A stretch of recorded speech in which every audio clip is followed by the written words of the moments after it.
السلام علیکم۔ ہم تکلیف کے جس مقام پر بھی ہوں، ہم سے آگے ضرور کچھ لوگ ہوتے ہیں۔ انہیں دیکھ کر ہمیں صبر کی لاٹھی تھام لینی چاہیے تاکہ رستہ سہولت سے کٹ سکے۔ عرش والے سے رابطے مضبوط ہوں تو فرش والے کچھ نہیں بگاڑ سکتے۔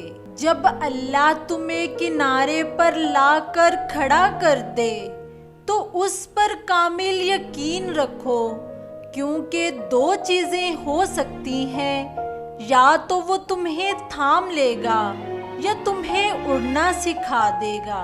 بادشاہوں کے پاس بیٹھنے سے کبھی بادشاہت نہیں ملا کرتی، لیکن اولیاء اللہ کی ایک ہی نگاہ بادشاہ بنا دیا کرتی ہے۔ صرف احساسی ندامت، ایک سجدہ اور چشمے تر، اے اللہ کتنا آسان ہے منانا تجھ کو۔ پرواہ نہیں اگر یہ زمانہ خفا رہے، مومن دعا یہ مانگ خدا مہربان رہے۔ اللہ پاک سنتا ہے، تم سمندر کی گہرائی سے بھی پکارو گے، اللہ پاک وہاں بھی تمہاری سنے گا۔ جب اللہ پاک کن فرمائے گا، پھر آپ کی کوئی بھی دعا فیکون سے محروم نہیں رہے گی انشاءاللہ۔ دکھ تو روحانیت کی سیڑھی ہے، ان سے مت گھبراؤ۔ انسان بزدل اتنا ہے کہ خوابوں میں ڈر جاتا ہے، اور بے خوف اتنا ہے کہ جاگتے میں بھی اپنے رب سے نہیں ڈرتا۔ اے میرے اللہ پاک، مجھے ہمیشہ ایسی عزت اور ایسی خوشی سے بچا جو تیری نافرمانی اور تجھے ناراض کرنے سے حاصل ہو، آمین۔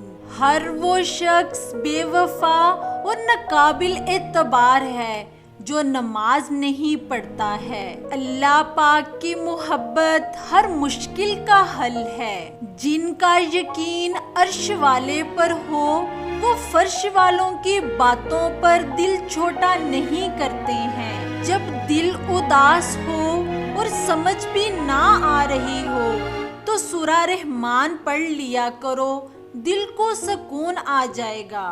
تقدیر کے لکھے پر شکوہ نہ کیا کریں۔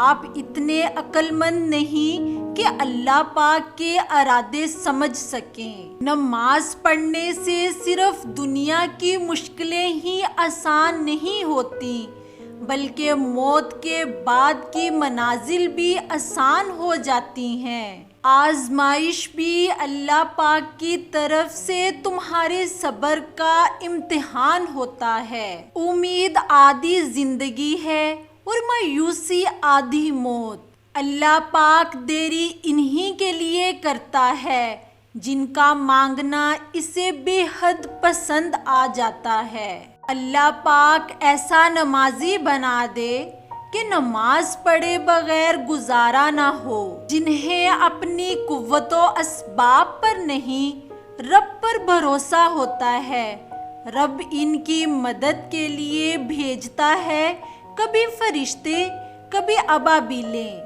سخاوت وہ خوبی ہے جو انسان کی قدر اس کے دشمن کے دل میں بھی پیدا کر دیتی ہے۔ اچھا ساتھی وہ ہے جسے دیکھنا تمہیں اللہ پاک کی محبت میں مصروف کر دے، جس کی گفتگو سے تمہارے علم میں اضافہ کر دے اور جس کا عمل آخرت کی یاد دلائے۔ ایک نماز میں اگلی نماز کی توفیق مانگنے سے بہتر کوئی دعا نہیں ہے۔ وہ عطا کرے تو شکر اس کا، وہ نہ دے تو ملال نہیں۔ میرے رب کے فیصلے کمال ہیں، اس کے فیصلوں کو زوال نہیں۔